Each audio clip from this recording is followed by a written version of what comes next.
Hi, and welcome to another episode of the Thoughtfully Made Fiber Podcast. My name is Amy Scher, and I am your host, as well as a knitting pattern designer, a sewist, spinner, and sometimes weaver. Now, every episode I say that, and I don't always get to present all of these different fiber crafts that I do, but today we have a rare episode where I actually do have either whips or finished objects in every single one of these categories, which I think may be a first for the show. Now that the outside is cooling down, I do what I do every autumn, which is I get this urge to make, and not just knitting, which is my job, but I get this urge to make clothes from sewing, start weaving, spinning, all of these things. I feel that fall is my favorite season, and it is the most creative season that I have. Every time it gets to be fall, I become more creative. And according to my notes, it's been about 2 months since my last projects update.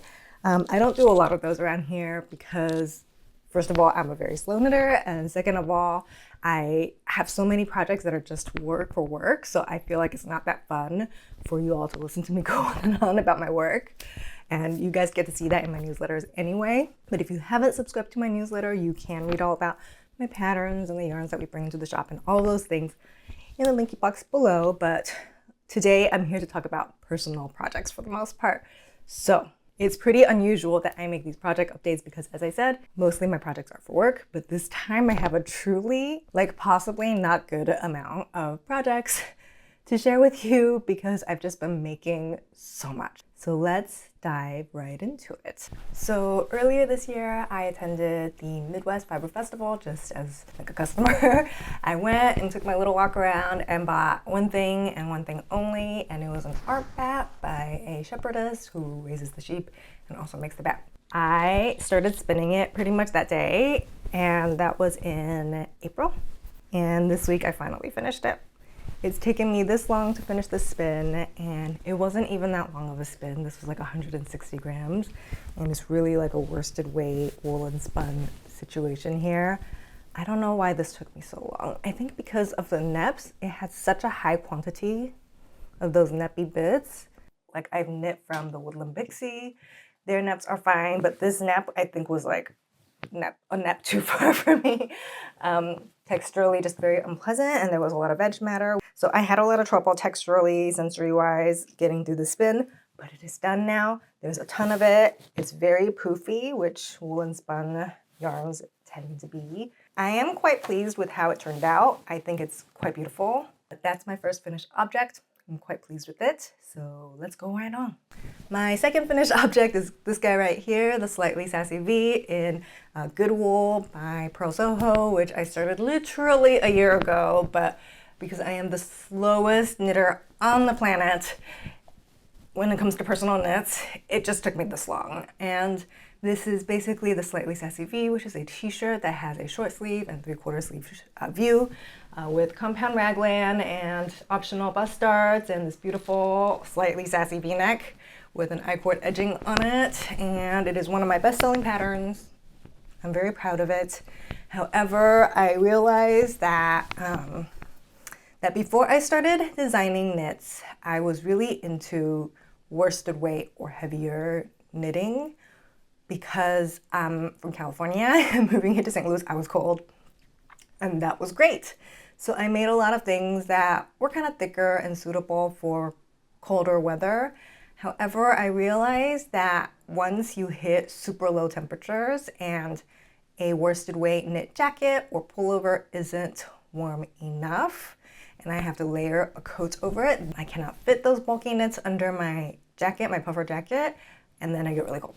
So to preserve my knits, to be able to still wear knits during the coldest of days, I needed a fingering weight pullover, which is closely fitted at the armpits so that I can layer it under my coat. And I didn't have a pattern for that, which is very interesting that I never made a fingering weight full-length sleeve pullover. Rather than write a new pattern that is basically exactly the same as the Slightly Sassy V, I decided to just knit a Slightly Sassy V with longer sleeves. This pattern will be coming to you this week if it's not out already. I'm going to pop the link below. It is the Slightly Sassy V, but I have basically made an update with longer sleeves. It's the same pattern, the same price. If you already have the Slightly Sassy V, then you will get it in your mailbox or your Ravelry inbox when it's out. So yeah, that's it. I finally finished it. I need to weave in the ends and take some pictures this weekend, and then I'll be finished. On this Slightly Sassy V, I did do different finishing than I normally do. I think I did like a bind off in pattern in the original pattern, which I didn't knit, by the way. Both of the original samples were knit by my sample knitter, Hanagram. We'll link below. However, for this one, and also for the summer one that I made last year for myself, I knit them both. This is the only way I ever get to knit for myself, is that I have to pass like the official sample knitting to somebody else and then knit the exact same thing for myself so that I can steal it from work. So I now have 4 Slightly Sassy V's in my possession. I think tubular bind off generally looks really good all the time, but it looks particularly good, if I may say so myself, on good wool. This is my first time working with, oh wait, no, it's not. This is not my first time working with good wool. I have used good wool before to make a shawl, a hand spun shawl. I like used it alternating with a hand spun yarn, but this is my first time making a garment with good wool, which I feel like is a different thing. I really like how springy it is. I like how the curvature here has a lot of structure due to the springiness and high twist of the yarn and the crimp in the fiber. It is Peruvian Highland wool, which is like a close relative of merino, and it has lots of crimpy goodness in it. So I really enjoyed this knit. So for my next 2 finished objects, they are both weaving projects, and I'm really proud of them. I'm a beginner weaver, and I believe these are like my 5th and 6th warps ever. So I'm still making a lot of mistakes, but learning all the time, which is really exciting. I think that's my favorite thing about the fiber arts, is that there's like an endless amount of things to learn. Even in knitting, there are techniques that I've done but haven't mastered. Brioche, for example, I can do brioche, but I hate fixing mistakes in brioche. There's just things like that that I think takes a lifetime of experience and practice.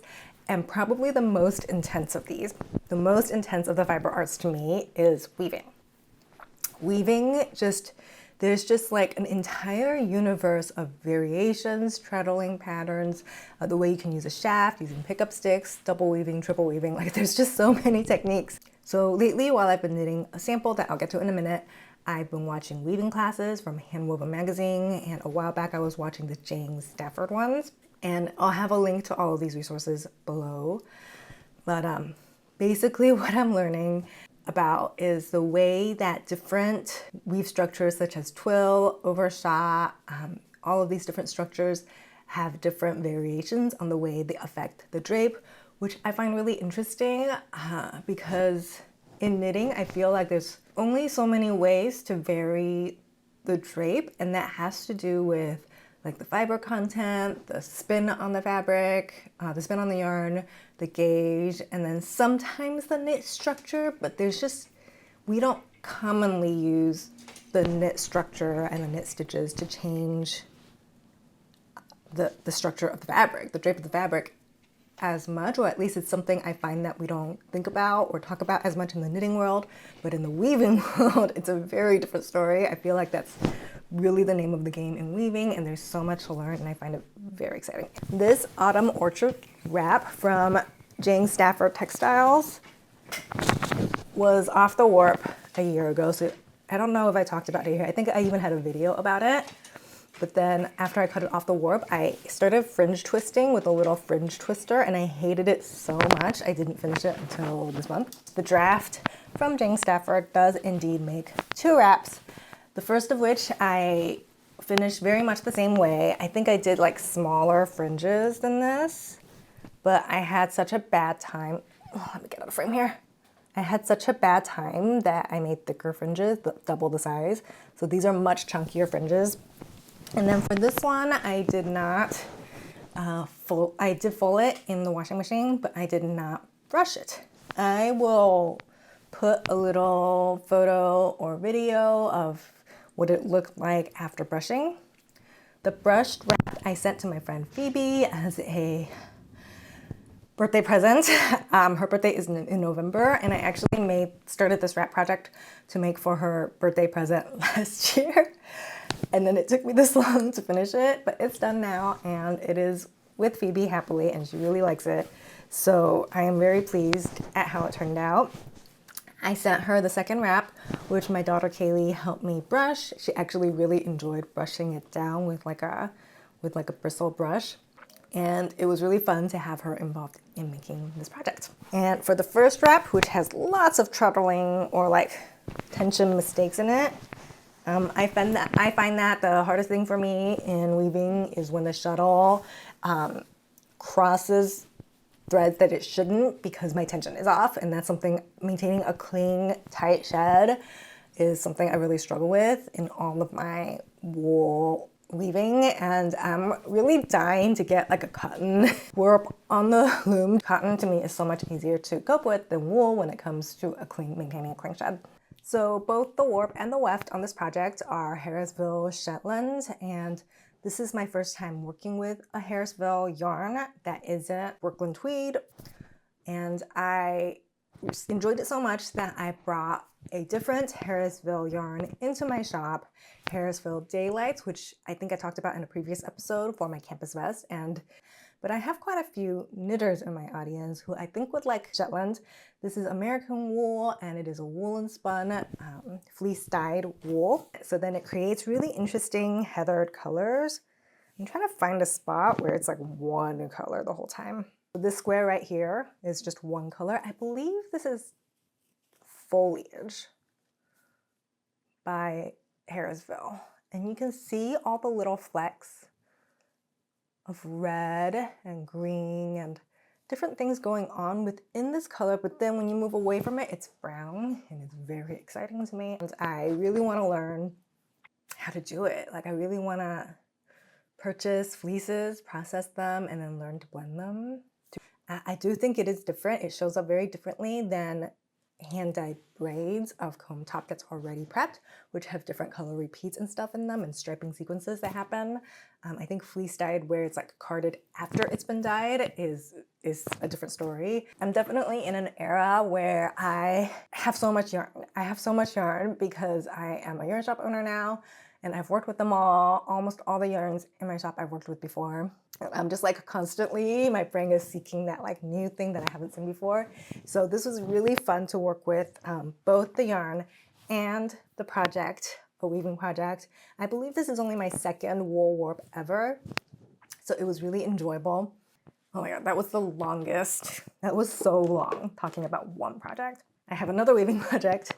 So this one I'm calling my like hand spun clean out warp. I wanted to use up a lot of that loose, random single skeins of handspun yarn that I had in my stash.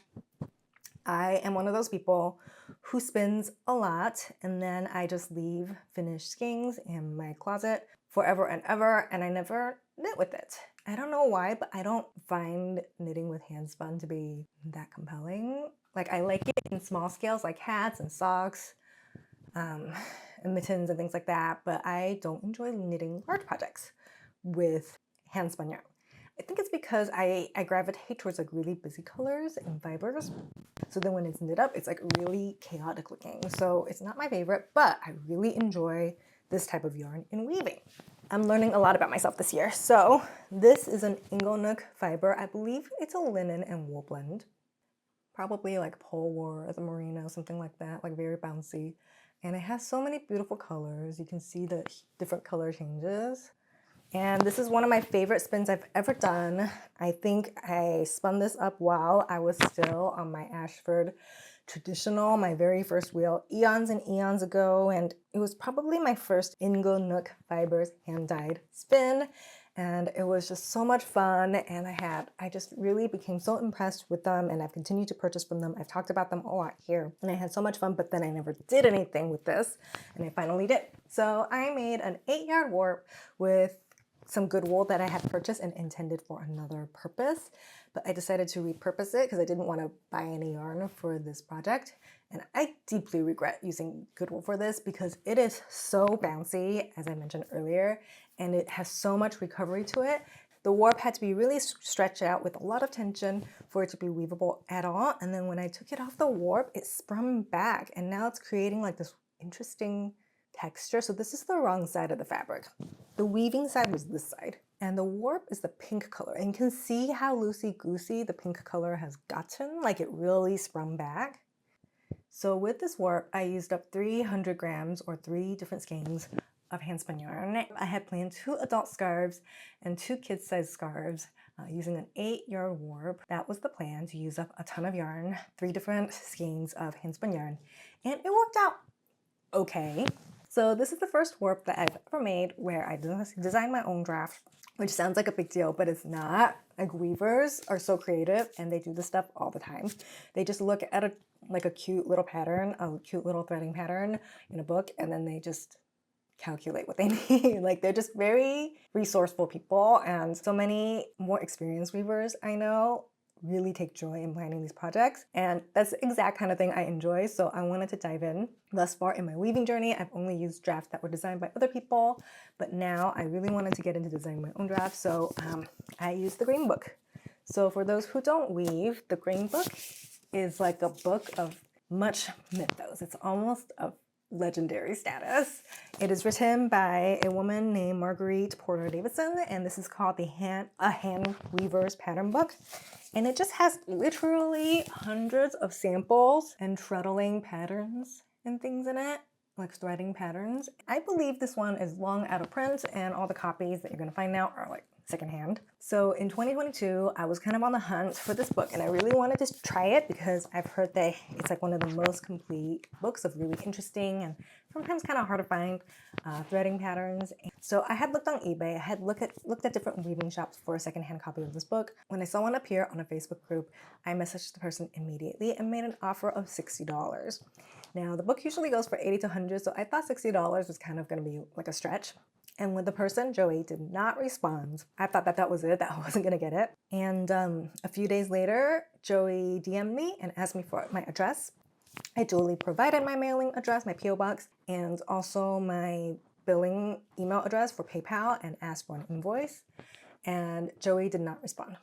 So I thought, okay, I guess it's not meant to be. This book and I are never gonna unite. It's gonna take me forever to ever get this book, if at all. And then a few days later, I received this in the mail. And with it came a card. Amy, happy birthday, whenever it is. Here's to weaving and weaving. I hope you enjoy this book. Joey. So here is the story of this book. 2.5 years ago, I decided I needed to learn how to weave on a loom. I had just taken classes on a rigid heddle, and I realized that I wanted to do more. I wanted to weave rugs, so I scienced it to death and realized that I needed a cram book. Mind you, I had never woven on a real loom before. I found one for sale in Austin. My husband and I made the short 3-hour drive met the folks, loaded the loom in the truck, and off we went. Why is this an important story? The original owner's name is in this book. He was an engineer and loved to weave and wove until, according to his daughter, he, quote, couldn't remember how to do it anymore, unquote. Dementia is so mean. So I treasured that loom and all the books I got, including this one, and now it's yours. So the original owner received this book at Christmas in 1985, and I received it in December of 2022, and now it's mine. And then it's been sitting, so this long-winded story, it's been sitting in my closet for 2 years. I don't know, I found having to interpret the drafts to be a little bit intimidating. Being a beginner weaver, I really wanted someone to tell me what to do. But finally this year, I had all of this handspun yarn to clean out, and I decided I was gonna do it. I chose a pretty simple threading and tie up, a bird's eye, the one that says it's threading number 11. So you can see in this book that you usually have like a threading, a tie up, the treadling pattern, and then like the different treadling patterns. You can come up with a bunch of different interesting fabrics using the same threading. I got out 2 short scarves for my daughters, 1 scarf as a gift for a symphony who works for Amy Sure Makes, and then I was gonna do another scarf, but I didn't have enough warp left. I don't know what happened. I think I just had too much like loom waste at the beginning. Anyway, so this is the last piece of fabric that came off the loom. I really enjoy this diamond fabric. This diamond pattern is so compelling, and I love it so much. Oh, that's the wrong side. Wouldn't it be a really cute little pouch like that folded? Oh my gosh, it could be a clutch. It could be a very cute clutch, wouldn't it? Like a woven clutch in this fabric with like a zipper. From yarn to finished, this was my third finished object, fourth, I forget. Let's go on. And if you're like one of the like a couple hundreds of people who have followed me since I was like a hobby sewing Instagram account, 2016, 2017 or so, you will remember that a long time ago I made a size 8 in McCalls 7533, this pattern here. But I quickly realized that it was too small. I wasn't very good at choosing my size back then. And I was really scared of choosing a size that's too big because people always said that McCalls made patterns that are huge and don't fit well. So I sized down quite a bit. So my dress had a horizontal fold across the chest, the top of my chest, just because it wanted so much more room vertically. So this is my attempt at redemption. So I've had this pattern in my collection for a really long time. And I still really love the platonic idea of, just like in theory, the idea of a shift dress that's easy to throw on and is like a one-piece thing. I purchased a beautiful length of wool plaid that looks kind of hand woven actually. It's like a blend of wools with like some cotton threads. People here will remember I sewed up a skirt just like this for the Anne of Green Gables release. Then I felted that skirt by putting it in the wash. Then I purchased the same fabric again and made another one of the same skirt. I'm sorry to report that I felted it in the wash again. I'm not very responsible with my laundry, which is weird considering that I have so much woolen laundry. But for some reason, the woven stuff, I just think it's woven and I throw it in the delicates wash and then it's done. So I'm making a wearable muslin and I made another order from Miss Matatabi for this wonderful double gauze. And I started constructing it last night. It looks huge because it's not finished yet. It still has all the same allowances on it, but it's this beautiful summery lemony fabric and I'm making a short sleeved version of this dress. It's going well so far. I'm using serged finishes on the inside. I just finished making the darts and sewing the shoulders and the sides, and then tonight I'll probably do the facings and some of the finishings. And I was kind of opposed to using a zipper in this because I feel like zippers are so heavy and they might drag down the lovely double gauze. I haven't decided what to do yet. Hopefully I'll make a decision soon because it's already the end of summer. It's like already autumn and I'm making a summer dress. What am I doing? I'm not gonna go on forever about this.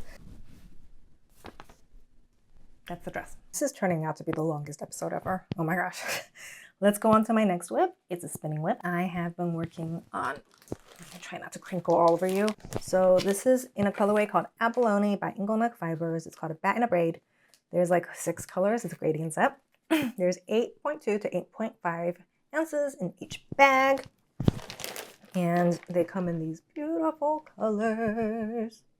I am on a mission to try to get it as fine as I can and do like a really fine, very even single that will hold together on the loom and try to weave my first all handspun project with singles, which seems precarious to me.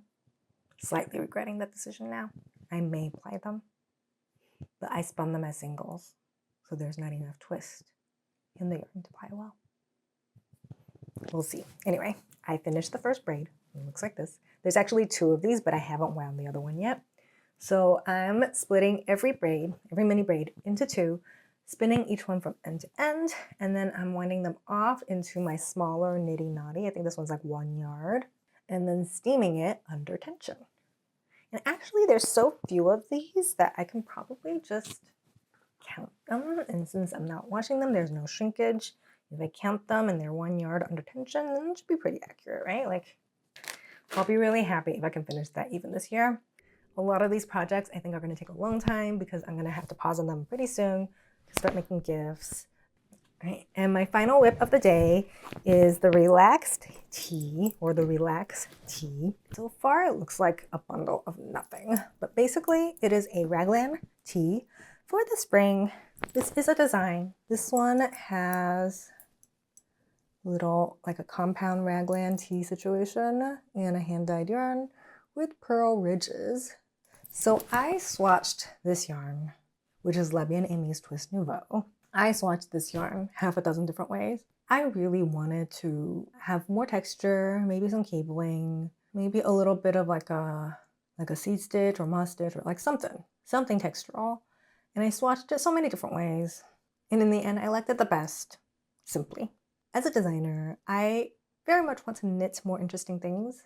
I want cables, I want lace, and all of these things, but sometimes the fabric just doesn't work out. The yarn you're working with just wants to be in a simpler format. This is what we landed on.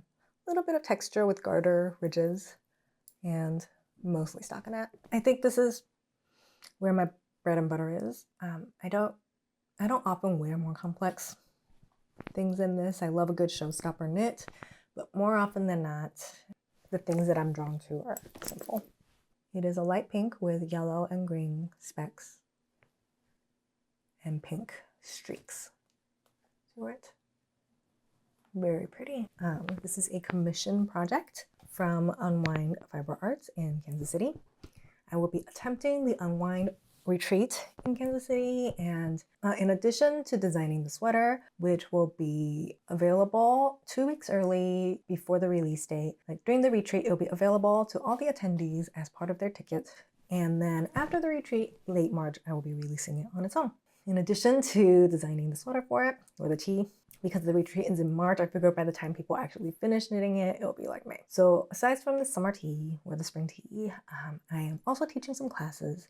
I will be teaching a Socks 101 class for those who want to learn how to knit socks. And then I will be teaching a Sweater Fit 101 class as well. I believe both of those are sold out. We have added another session of Sweater Fit 101 due to popular request, but I'm not sure, like it's been a few days, so it's possible it already sold out again. I don't know if there's enough time and enough like conference rooms to add another session, but I have been very pleasantly surprised, and I'm grateful for the huge amount of welcome and love I have gotten from the retreat goers for these classes. And to tell the truth, I've not written the class yet. Socks 101, I have taught a few times. Sweater Fit 101 is new to me. This winter holiday, I'll be hard at work at that, writing the class. If you're going to the retreat, I'm excited to see you there. But if not, hopefully you'll be able to knit the Relax Tee with us anyway. The Relax Tee, I have an internal deadline of, I think, the end of November. Hopefully I'll be done before that, but I'm learning the hard way to give myself like way more time this time of the year because there's so many things I want to make that's not for work. So I need to give myself longer deadlines for making samples. And that will be coming to test on my newsletter, probably early December. That was a lot of whips and a lot of FOs. I think this might end up being like the longest episode I've ever made. I'm so sorry, y'all. There's more. Acquisitions. So I have this huge length, 2.5 yards of washed fabric. This is a river washed small welt corduroy fabric. It is a dusty pink, which is very pleasant. I actually expected it to be a much brighter pink, and I was kind of disappointed because the grain that I actually wanted was out of stock, but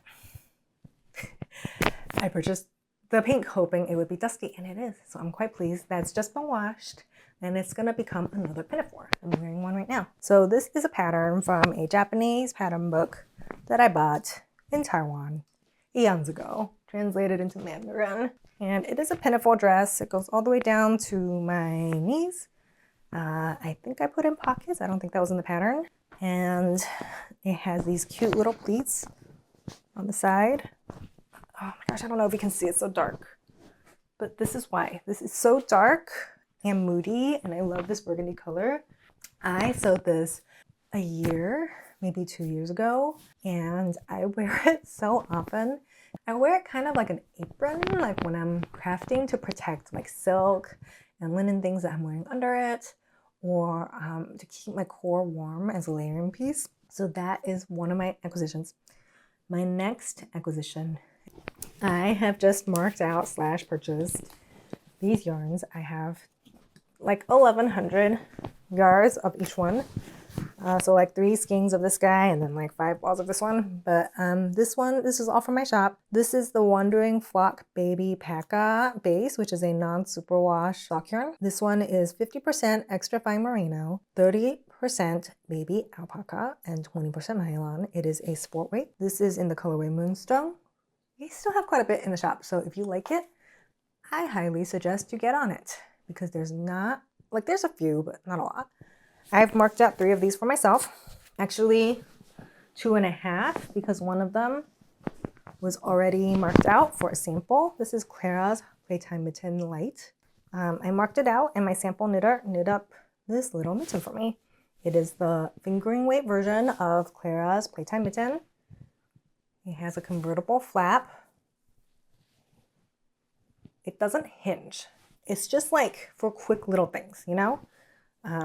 For quick little, I need to use my hand situations. And in the pattern, there's also a thumb hole available. So if you're familiar with Clara's Playtime Mittens, you're probably familiar with this one.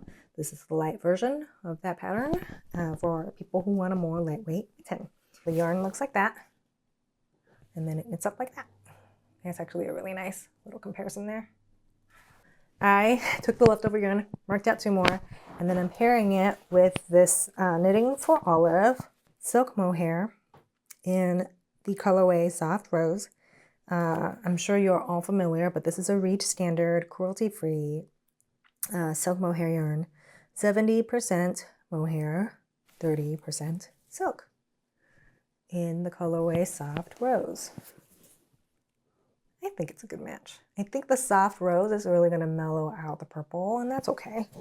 I chose Soft Rose over some of the more purpley colors because I am making a pair of Purl Soho's ribbed, I forget what it's called, but I'll put it over here. It's like a ribbed leg warmer. Last October, I made myself extremely injured to the point where I couldn't dance. So I somehow gave myself like a hip injury as well as a metatarsal. Gave myself an injury there somehow. So it was like a multi-spot injury all the way up and down my right leg, all the way down to my foot. And I had a lot of trouble walking and dancing and all of these things. And then over the summer, I started to feel better and I was finally starting to get better at dance. I'm really like a beginning intermediate ballet dancer. I'm not very good. And the injury really slowed down my improvement quite a lot. And over the summer, I started to feel better. I danced pain-free for the first time for maybe a month. And now that it's getting colder again, it's hurting again. And I think it's just cold. I think because I'm from California, like for me, there's only summer and deep winter, and there's not really like a transitional wardrobe. I really just wear like linen pants over my dance things and then some slippers, and then I go to class, and then my ankles are cold. Hence the leg warmers. And I don't have time to design my own this year. So times call for desperate measures. I'm going to knit these Purl Soho ones that lots of people have already made. Hopefully they will keep my ankles and my knees warm. I needed 1,100 yards because I'm making the thigh-high version, so I'm basically making pants. And I've never worn leg warmers before for dance, but I don't want to buy it because it's all acrylic, and I just know it won't be as warm as ones I knit myself from wool and mohair is going to be. So that's kind of like my big knitting project. It's all rib and 1,100 yards. And as I said earlier in this episode, I am the slowest knitter on the planet. So it's going to take me a while. Okay, I actually have more things to show here, but I'm going to save them. This is already running so long. It was a little chaotic, a little hectic, but that's because I'm a little chaotic and a little hectic today. Thank you for watching. Please do tell me what you're making in the comments below. I'd love to know. If you're still here, thank you so much. And if you'd like to see more of my projects and shop things and designs and stuff, please don't forget to subscribe. And if you like this video, please hit like. That really helps me out. And yeah, I hopefully all the things, all my patterns, all the things I've talked about will be in the description box. And I will see you next time. Thanks for watching.